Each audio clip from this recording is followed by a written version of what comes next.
नमस्कार, न्यूज 18 आप देख रहे हैं। मैं हूं आपके साथ में मनदीप। खबरों की शुरुआत करेंगे। सबसे पहले बात करते हैं हापुड़ की। हापुड़ में लकड़ी की फैक्ट्री में भीषण आग लग गई है और गनीमत ये रही कि फैक्ट्री में काम कर रहे मजदूरों को सकुशल निकाल लिया गया। जरोठी रोड पर यह घटना हुई है। दमकल की गाड़ियों ने कड़ी मशक्कत के बाद में आग पर कंट्रोल किया। आग लगने की वजह का अभी पता नहीं चल सका है। तो तस्वीरें आपको दिखा रहे हैं। ये तस्वीरें आप देखिए एक्सक्लूसिव, जहां एक फैक्ट्री में आग लग गई थी और दमकल की टीम मौके पर पहुंची और कड़ी मशक्कत के बाद में आग पर कंट्रोल किया गया। हालांकि कितना नुकसान हुआ है इसकी जांच की जा रही है, लेकिन फिलहाल आग के कारणों का पता लगाने के लिए टीम लगातार जुटी हुई है। और तस्वीरें आपके सामने हैं जहां पर भीषण आग लग गई और कड़ी मशक्कत के बाद में इस आग पर कंट्रोल पाया जा सका।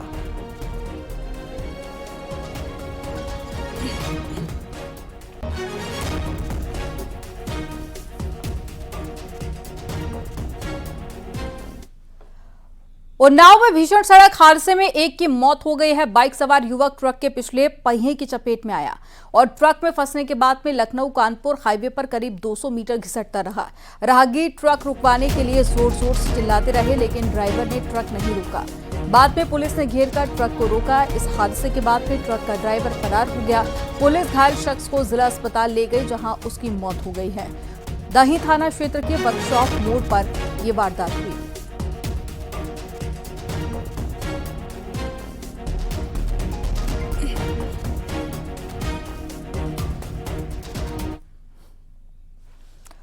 और हापुड़ के धुलाना थाना क्षेत्र के गुलावटी रोड पर तेज रफ्तार का कहर देखने को मिला। तेज रफ्तार ऑटो और मिनी ट्रक की जोरदार टक्कर हो गई। हादसा होते ही ऑटो में सवार यात्रियों में चीख पुकार मच गई। सड़क से गुजर रहे राहगीरों ने पुलिस को इसकी जानकारी दी और पुलिस ने एम्बुलेंस की मदद से घायलों को अस्पताल पहुंचाया। हादसे में 5 लोगों की घायल होने की जानकारी मिली है।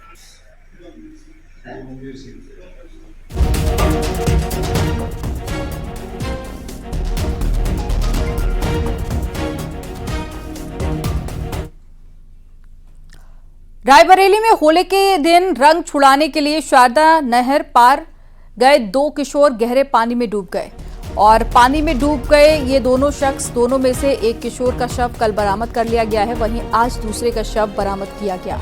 शव मिलने के बाद में परिजनों का रो रो कर बुरा हाल है। शवों को पोस्टमार्टम के लिए भेजकर पुलिस ने आगे की जांच पड़ताल शुरू कर दी है।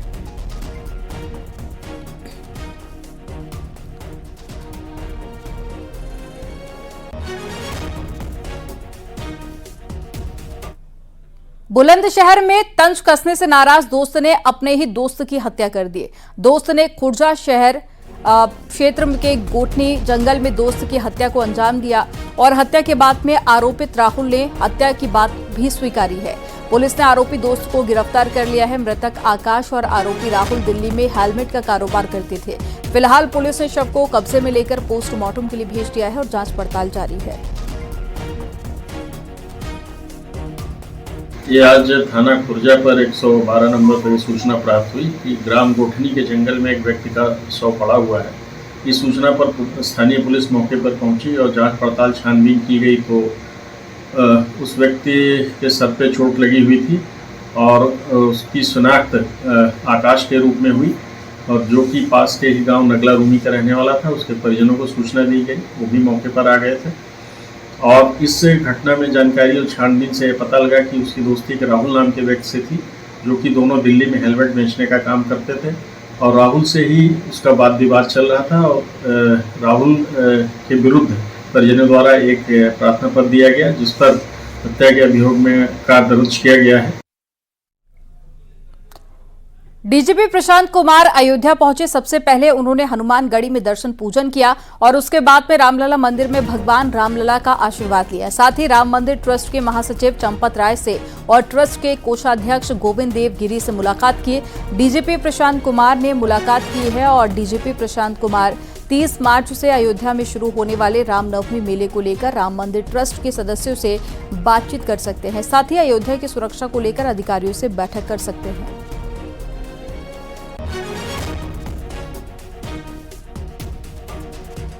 तो डीजीपी प्रशांत कुमार अयोध्या पहुंचे थे, हनुमानगढ़ी में दर्शन पूजन किया, उसके बाद में रामलला का आशीर्वाद लेने के लिए पहुंचे और रामनवमी पर यहां मेला लगेगा और काफी धूमधाम के साथ में रामनवमी अयोध्या में मनाई जाती है, जिसकी तैयारियों का जायजा भी प्रशांत कुमार लेंगे।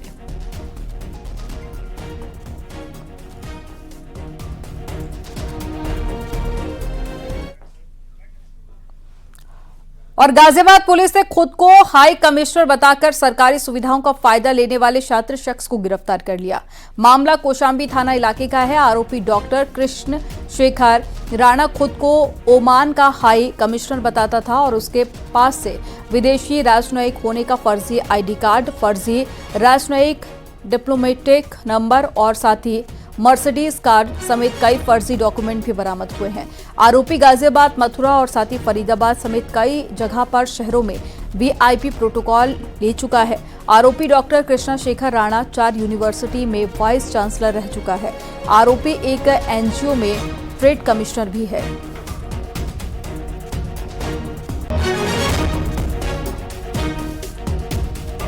एक अभियुक्त जिसका नाम KS राणा है, जो खुद को ओमान के हाई कमिश्नर बताते थे और उसका मिसयूज़ करते थे, इनको गिरफ्तार किया है। जब इनके साथ अधिक गहनता से पूछताछ की गई तो कुछ चीज़ें सामने आई, जिसमें ये जो KS राणा है, ये एक एनजीओ के लिए काम करते हैं जिसका नाम इंडिया GCC ट्रेड काउंसिल है। उस एनजीओ के द्वारा इनको एनजीओ में एक ट्रेड कमिश्नर का पद दिया गया था। उसी पद का मिसयूज़ करके वो खुद को हाई कमिश्नर ऑफ ओमान बताने लगे। आगरा में साइबर अपराधियों ने एक लड़के से 51 लाख रुपए की ठगी की है। साइबर अपराधियों ने शेयर बाजार में मुनाफे का ऐसा लालच दिखाया कि पीड़ित लड़के ने अपनी जमा पूंजी और कर्ज लेकर 51 लाख रुपए लगा दिए। मामला कमला नगर इलाके का है। पीड़ित के मुताबिक आरोपियों ने शेयर ट्रेडिंग ग्रुप से जोड़कर 150 गुना तक फायदे का लालच देकर फंसाया और ठगी का एहसास होने पर पीड़ित ने साइबर सेल को शिकायत की। अब साइबर सेल मामले की जांच पड़ताल में जुटी है।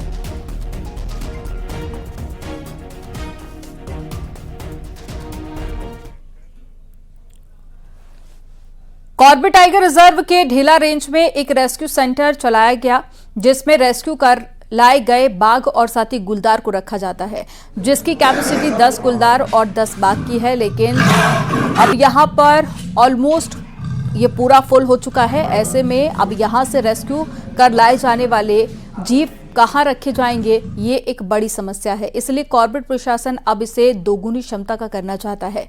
इसके लिए कॉर्बेट प्रशासन ने प्रस्ताव बनाकर उच्च अधिकारियों के साथ ही NTCA और साथ ही सेंट्रल जू अथॉरिटी को भेजा है।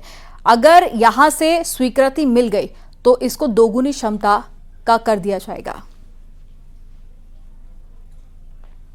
रिजर्व में ढेला रेंज में एक रेस्क्यू सेंटर की स्थापना की गई है। इसमें जो लेपर्ड के और टाइगर के 10-10 बाड़े अभी बनाए गए हैं, जिसकी कैपेसिटी ऑलमोस्ट फुल है। और इसी संबंध में 10 लेपर्ड के और 10 टाइगर के अतिरिक्त बाड़े बनाए जाने का भी प्रस्ताव भेजा गया है। इसकी स्वीकृति मिलते ही इसमें भी काम शुरू किया जाएगा। और मुख्यमंत्री योगी आदित्यनाथ ने बीजेपी के नए जिला अध्यक्षों को बधाई दी है। सीएम योगी आदित्यनाथ ने पोस्ट कर लिखा, उत्तर प्रदेश में भारतीय जनता पार्टी के सभी नवनियुक्त जिला एवं महानगर अध्यक्ष गण को हार्दिक बधाई। पूर्ण विश्वास है कि आप सभी भाजपा की नीतियों और सिद्धांतों का पालन करते हुए संगठन को और अधिक मजबूत करेंगे और उत्तर प्रदेश के विकास में अपना बहुमूल्य योगदान देंगे। सभी को उज्जवल कार्यकाल हेतु अनंत शुभकामनाएं। तो मुख्यमंत्री योगी आदित्यनाथ ने सभी जिला अध्यक्षों को बधाई दी है।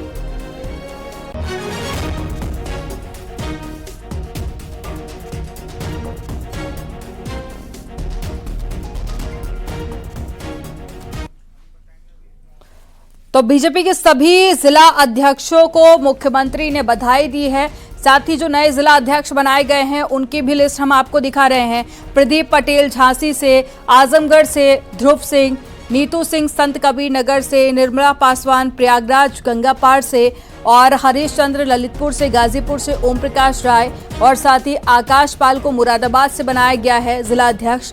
तो ये नए जिला अध्यक्षों की लिस्ट आपको दिखा रहे हैं जिन्हें मुख्यमंत्री योगी आदित्यनाथ ने बधाई दी है। और न्यूज़ 18 ने सबसे पहले दिखा दिया था कि नए चेहरों को मौका मिल सकता है कुछ वैसा ही देखने को मिला जब लिस्ट सामने आई तो कई युवा नए चेहरे इस लिस्ट में शामिल किए गए और मुख्यमंत्री योगी आदित्यनाथ ने सभी को बधाई देते हुए कहा है कि पूर्ण विश्वास है कि उत्तर प्रदेश के विकास में आप सभी महत्वपूर्ण भूमिका निभाएंगे। तो ये तस्वीरें आपको दिखा रहे हैं और साथ ही ग्राफिक्स के जरिए आप देख सकते हैं कि कौन से जिले में कौन सा नया जिला अध्यक्ष नियुक्त किया गया है।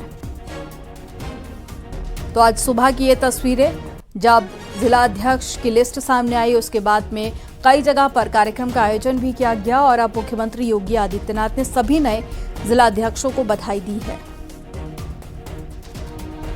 तो 68 जिला अध्यक्ष का ऐलान आज बीजेपी की तरफ से कर दिया गया है और उन सभी को मुख्यमंत्री योगी आदित्यनाथ ने बधाई दी है। तो तस्वीरें आपको दिखा रहे हैं और साथ ही ये लिस्ट भी आपके सामने कौन कौन से जिले में किस चेहरे को मौका दिया गया है और आने वाले सालों में उत्तर प्रदेश में विधानसभा का चुनाव भी होना है।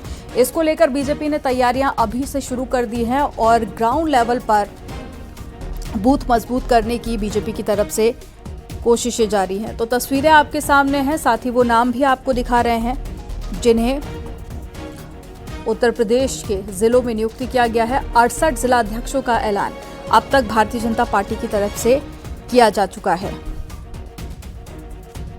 तो सभी को मुख्यमंत्री योगी आदित्यनाथ ने बधाई दी है।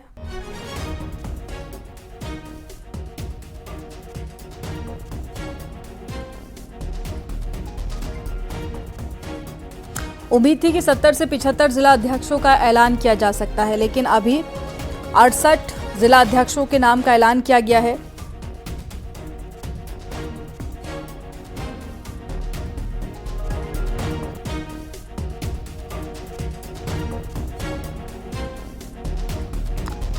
तो आपको नाम भी बता रहे हैं, ये वही नाम है जिन्हें बीजेपी की तरफ से मौका दिया गया है।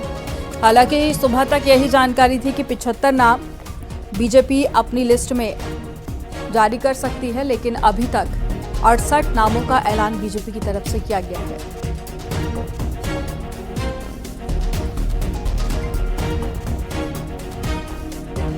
और ज्यादा जानकारी के साथ में संकेत मिश्रा जुड़ गए हैं। संकेत, शुरुआत में जानकारी ये थी कि 75 नामों का ऐलान हो सकता है, लेकिन जब लिस्ट सामने आई तो 68 नामों का ऐलान भारतीय जनता पार्टी अभी तक कर चुकी है। इसके अलावा बीजेपी की तरफ से एक बैठक की भी बात कही जा रही थी, क्या अपडेट है? बिल्कुल, भारतीय जनता पार्टी ने अभी तक 68 जिला अध्यक्षों के नामों का ऐलान कर दिया है। अभी शाम तक 1-2 जिले और भी घोषित हो सकते हैं। तो ऐसे में बीजेपी ने जो 68 जिला अध्यक्षों का फिलहाल जो ऐलान किया है उसमें अगर हम बात करें, बीजेपी ने गोरक्ष क्षेत्र से 10 जिला अध्यक्षों के नामों का ऐलान किया है, यानी कि 6 भारतीय जनता पार्टी के संगठनात्मक क्षेत्र हैं, उसमें गोरक्ष क्षेत्र से 10 जिला अध्यक्षों के नामों का ऐलान हुआ है। इसी तरीके से जो ब्रज क्षेत्र है वहां से 13 जिला अध्यक्षों के नामों का ऐलान हुआ है। वहीं दूसरी तरफ जो कानपुर यानी कि बुंदेलखंड का जो क्षेत्र है वहां से 12 जिला अध्यक्षों के नामों का ऐलान किया गया है। लखनऊ की अगर बात की जाए, जो कि अवध का क्षेत्र है, अवध क्षेत्र में 9 जिला अध्यक्षों के नामों का ऐलान किया गया है। वाराणसी यानी कि काशी का जो क्षेत्र है यहां से 11 जिला अध्यक्षों के नामों का ऐलान किया गया है। इसी तरीके से जो पश्चिम यूपी का क्षेत्र है वहां से 13 जिला अध्यक्षों के नामों का ऐलान किया गया है, यानी कि कुल 68 जिला अध्यक्षों का नामों का ऐलान किया गया है। और इसमें भारतीय जनता पार्टी ने 30 से ज्यादा जो नए जिला अध्यक्ष हैं उनके नामों का ऐलान किया है, यानी कि नए जिलाध्यक्ष बनाए गए हैं। इसी तरीके से 20 से ज्यादा जो जिलाध्यक्ष हैं उनको रिपीट किया गया है। महिलाओं की भी बड़ी संख्या देखी जा रही है इस पूरी सूची में। ओबीसी की अगर बात की जाए तो ओबीसी की बड़ी हिस्सेदारी है और अनुसूचित जाति वर्ग यानी कि दलितों को भी बड़ी भागीदारी इस सूची में दी गई है। तो जाहिर सी बात है कि भारतीय जनता पार्टी ने जो अभी तक जिलाध्यक्षों की सूची जारी की है उसमें 68 नामों का ऐलान किया है और ये 68 नाम जारी हुए हैं अवध क्षेत्र से लगाकर गोरक्ष क्षेत्र, यानी कि भारतीय जनता पार्टी के सभी 6 संगठनात्मक क्षेत्रों के नाम घोषित कर दिए गए हैं। बीजेपी ने एक लंबी कसरत की, कई दिनों पर मंथन किया है सूची पर और अब नामों का ऐलान हो चुका है। भारतीय जनता पार्टी 2027 के विधानसभा चुनाव से पहले एक बड़ी और मजबूत सशक्त टीम तैयार कर रही है। बीजेपी की यही कोशिश है और जिला अध्यक्ष उस जिले का सेनापति होता है संगठन का। तो ऐसे में भारतीय जनता पार्टी ने 2027 से पहले जो बड़े जिलों में मजबूत टीम तैयार कर ली है। बीजेपी की रणनीति है कि ओबीसी, दलितों को और महिलाओं की भागीदारी हो, यानी कि पीडीए की विपक्ष की काट के रूप में भी ये सूची देखी जा सकती है। भारतीय जनता पार्टी ने जो प्रतिनिधित्व दिया है अलग अलग जिलों में, उसमें ओबीसी को भी हिस्सेदारी दी गई है, दलितों को भी हिस्सेदारी दी गई है और कुछ पुराने जिलाध्यक्षों पर भी भरोसा जताया गया है, यानी कि मूल कैडर पर भरोसा जताया गया है। और जो भी जिलाध्यक्ष जारी हुए हैं, भारतीय जनता पार्टी ने, संगठन ने पूरी एक एक नाम पर मंथन किया और बारीकी से मंथन किया। तो उसमें जो नाम सामने आए हैं वो आज 68 नाम सामने आ चुके हैं, जिनका नामों का ऐलान हो गया है। अलग अलग क्षेत्रों में भारतीय जनता पार्टी के संगठनात्मक जो क्षेत्र हैं, इसमें महिलाओं की पर्याप्त भागीदारी है। 2027 में इलेक्शन होने हैं, जातिगत समीकरण को भी जिस तरह से पहले भी चर्चा हो रही थी कि जातिगत समीकरण को साधने की कोशिश करेगी बीजेपी, लिस्ट में साफ तौर पर नजर आ रहा है। लेकिन संकेत अभी भी कई जगह पर पेंच फंसा हुआ है, कई जगह पर सहमति ना बनने की भी बात सामने आई है। क्या इसके पीछे फैक्टर माने जा रहे हैं? बिल्कुल, देखिए कुछ जगह पर जो नाम होल्ड हैं उन नामों पर पार्टी मंथन कर रही है और बीजेपी की रणनीति है कि उन जिलों पर जो पेच सुलझा हुआ है उसमें कई बार आम राय नहीं बन पाई है। भारतीय जनता पार्टी की जो जिले की टीम है और प्रदेश की टीम है, उसमें आम राय जो भारतीय जनता पार्टी ने जो ये नाम घोषित किए हैं, ये बाकायदा जिलों में जिला निर्वाचन अधिकारी तैनात किए, पर्यवेक्षक तैनात किए और विधायक, सांसद जो पूर्व विधायक हैं उनकी पूर्व जिला अध्यक्ष, नगर पंचायत अध्यक्ष, नगर पालिका के अध्यक्ष, इन सभी से और जो महानगर हैं वहां पर जो महापौर हैं यानी कि मेयर हैं, उनकी भी राय शामिल की गई, जिला पंचायत अध्यक्षों की राय शामिल की गई और उस राय से जो नाम निकलकर सामने आए उन पर भारतीय जनता पार्टी के प्रदेश संगठन ने मंथन किया और उन नामों का ऐलान किया है। तो ऐसे में जो होल्ड जिले हैं वहां पर आम सहमति नहीं बन पाने की वजह से अभी कुछ नाम होल्ड हैं, उन पर बातचीत जारी है, जल्द ही वो भी नाम घोषित हो सकते हैं। यानी कि कई सारे फिल्टर और उसके बाद में सभी की सहमति के बाद में इन नामों की लिस्ट जारी की गई है। जानकारी देने के लिए बहुत शुक्रिया आपका। और चलिए खबरों में आगे बढ़ते हैं। पहाड़ों पर मौसम पूरी तरह से बदल चुका है। जम्मू कश्मीर से लेकर उत्तराखंड के पहाड़ों पर बर्फबारी हो रही है। बर्फबारी होने से ऊंचाई वाले जो इलाके हैं वहां पर मुश्किलें काफी ज्यादा बढ़ गई हैं। आपको एक रिपोर्ट दिखाते हैं।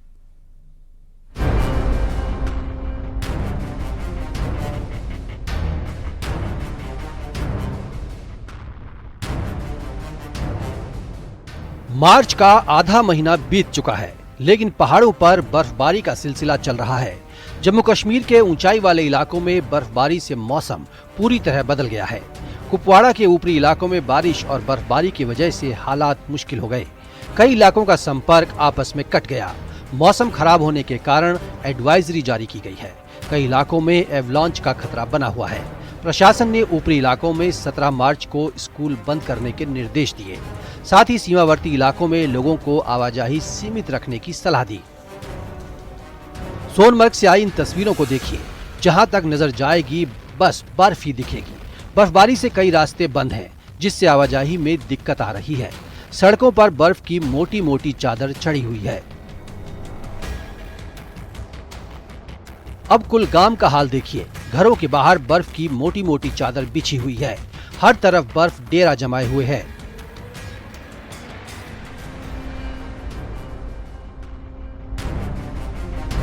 पुलवामा में भी हिम वर्षा देखने को मिल रही है। लगातार बारिश और बर्फबारी की वजह से पुलवामा की नदी और नहरों में भी पानी बढ़ गया है। किश्तवाड़ के ऊपरी इलाकों में बर्फबारी हुई है। किश्तवाड़ के अलीहे गांधारी गांव में एवलांच आया। 3 घरों को नुकसान पहुंचा है। राजौरी में पिछले 2 दिनों से बर्फबारी और बारिश देखने को मिली, जिसके चलते गेहूं की फसल और सब्जियों को नुकसान हो रहा है। वहीं उत्तराखंड के ऊंचाई वाले इलाकों में भी बर्फबारी हो रही है। बद्रीनाथ धाम में जमकर बर्फबारी हुई। यहां करीब 2 फीट से ज्यादा बर्फबारी हो चुकी है। शुक्रवार रात से ही हिमवर्षा हो रही थी, जो शनिवार दिन भर भी जारी रही। मंदिर परिसर से लेकर सिंह द्वार और तप्त कुंड तक भारी बर्फबारी हुई। आगे भी बर्फबारी जारी रह सकती है।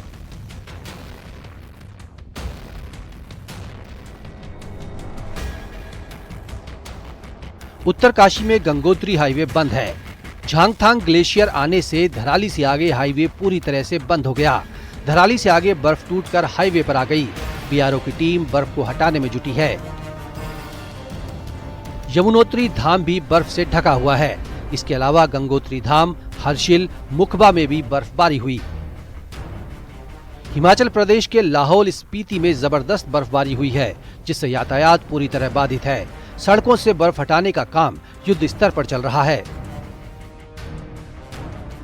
हिमाचल के चंबा से भूस्खलन की तस्वीर सामने आई है। यहाँ एक पुल का बड़ा हिस्सा क्षतिग्रस्त हो गया। Bureau report, news 18। और संभल के एसपी के विश्नोई ने होली के मौके पर जबरदस्त डांस किया। बॉलीवुड के एनिमल मूवी में बॉबी देओल के जमाल कुडू गाने पर किए गए डांस स्टेप को फॉलो किया और साथ ही सिर पर ग्लास रखकर खूब नाचे। साथ ही सीओ अनुज चौधरी डांस करते हुए नजर आए।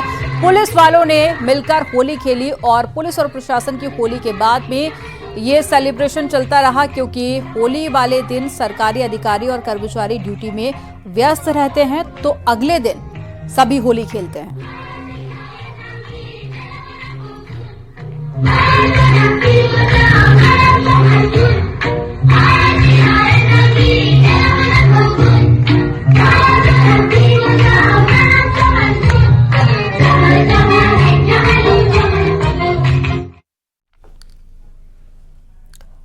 शनिवार को चक्राता के लोखंडी में ऑल्टो कार बेकाबू होकर खाई में जा गिरी और हादसे में 2 लोगों की मौके पर ही मौत हो गई है, जबकि 2 लोग गंभीर रूप से घायल हो गए, जिन्हें अस्पताल में भर्ती कराया गया है।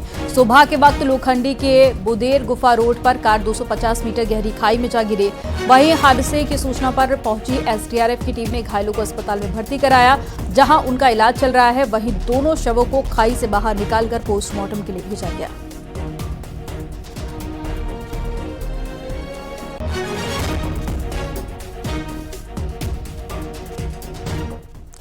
हरिद्वार के सिडकुल में तेज रफ्तार थार का कहर देखने को मिला है। यहां पर तेज रफ्तार थार अनियंत्रित होकर पलट गई और डिवाइडर पर जा चढ़ी। डिवाइडर पर चढ़ी गाड़ी ने बिजली के कई खंभों को भी तोड़ डाला। गनीमत रही कि इस दौरान कोई राहगीर गाड़ी की चपेट में नहीं आया। हालांकि कार सवार 3 युवक गंभीर रूप से घायल हो गए हैं। घायलों का अस्पताल में इलाज चल रहा है।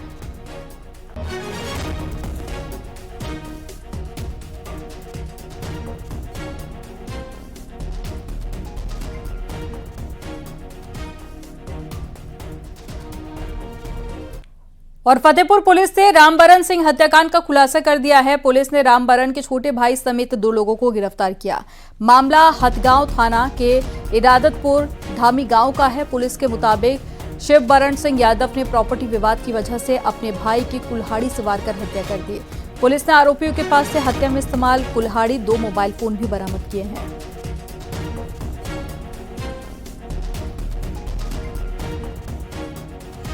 जनपद फतेहपुर के थाना हथगांव अंतर्गत इरादतपुर धामी गांव में 11/12 की रात में एक अधेड़ रामबरन पुत्र स्वर्गीय रामस्वरूप की ट्यूबवेल पर हत्या करके शव को बगल खेत में छिपा दिया गया था। इस सूचना पर थाना हथगांव पर सुसंगत धाराओं में अभियोग पंजीकृत किया गया था। आज थाना हथगांव पुलिस द्वारा घटना में सम्मिलित 2 अभियुक्तों शिवबरन सिंह पुत्र स्वर्गीय रामस्वरूप, जो मृतक रामबरन का सगा छोटा भाई है, वह उसके रिश्तेदार लाल सिंह सनावरोगी रामसुचित को गिरफ्तार किया गया है। पूछताछ में मृतक के छोटे भाई शिवबरन सिंह ने बताया कि उसका भाई रामबरन सिंह अविवाहित था। वह बगल में पड़ोस में दूसरे का खाना खाता था। दोनों भाइयों में काफी रंजिश थी, जिस कारण उसका परिवार यहाँ पर नहीं रहता था। कानपुर में छात्रा ने आत्महत्या कर ली। साइबर ठगों ने छात्रा के एडिट कर अश्लील वीडियो रिश्तेदारों को भेजे थे। साइबर ठगों की प्रताड़ना से आहत होकर शुक्रवार को छात्रा ने सुसाइड कर लिया। ठगों ने वीडियो हटाने के बदले में 50,000 रुपए की मांग की थी। कानपुर यूनिवर्सिटी में BPEd की पढ़ाई कर रही छात्रा के परिजनों ने काकादेव थाने में तहरीर दी है।